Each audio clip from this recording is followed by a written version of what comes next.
Mahigit 6,000 classroom ang target ipagawa ng DepEd sa ilalim ng paumulo ni Vice President Sara Duterte noong 2023. Pero 192 lamang ang naipatayo ayon sa Commission on Audit. Nasa frontline ng balitang yan si Marian Enriquez. Matagal nang problema ng Pilipinas ang kakulangan ng mga classroom. Kaya naman noong 2023, panahong si Vice President Sara Duterte pa ang Education Secretary, mahigit 23.4 billion pesos ang pondong inilaan ng gobyerno para sa basic education facilities ng Department of Education. Pero base sa 2023 report ng Commission on Audit o COA, 192 classrooms lang ang nakumpleto noong nakaraang taon. 3% lang yan ng target na 6,379 habang ang mga classroom na dapat sanang kumpunihin, 208 lang ang nagawa. Gayong 7,550 ang target makumpleto. Tatatlong last mile schools lang din ang nakumpleto sa 88 target ng DepEd. Ang last mile schools ay para sa mga liblib na lugar. Base pa rin sa COA report, hindi efficient at effective ang paggamit ng DepEd sa Basic Education Facilities Fund sa 14 na regional office ng ahensya. Sa gitna ng mga hindi na kumpletong proyekto ng DepEd, lumabas din sa pagdinig kahapon ng Kamara na mabagal ang paggastos ng DepEd sa kanilang regular na pondo.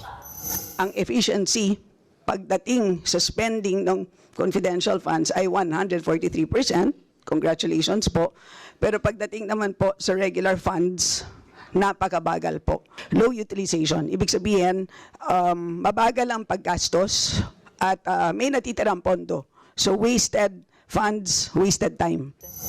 Bago ang pagdinig na yan, matatanda ang nagkainitan ng mga mambabatas at si VP Sara, lalo na ng ungkatin ni ACT Teachers Party List Representative Franz Castro, ang tungkol sa confidential funds. Gayon din ang hinihinging 10 milyong pisong pondo para sa librong Isang Kaibigan na isinulat mismo ng Vice Presidente. Tumangging sumagot noon si VP Sara. Si Batangas 2nd District Representative Jervy Luistro naman isiniwalat na pinigilan pala noon ng Office of the Vice President ang pagbibigay ng COA ng kanilang report sa House Appropriations Committee. Noong August 21, 6 na araw bago ang pagdinig sa budget ng opisina ni VP Sara, sumulat daw ang OVP Chief of Staff sa COA. They are opposing compliance to the subpoena, and the only reasonable conclusion to that is ayaw nila ipalabas kung ano man ang nilalaman nitong audit report that includes the notice of disallowances.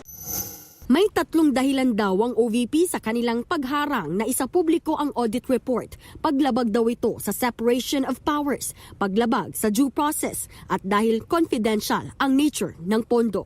Wala pang tugon ang kampo ni VP Sara kaugnay ng COA report sa DepEd. Nagbabalita mula sa Frontline, Marian Enriquez, News 5. Mga kapatid, may Los Baños po. Huwag magpahuli sa mga balita at impormasyong dapat ninyong malaman. Para sa mas malawak na balitaan at diskusyon, mag-follow at mag-subscribe sa social media pages ng News 5.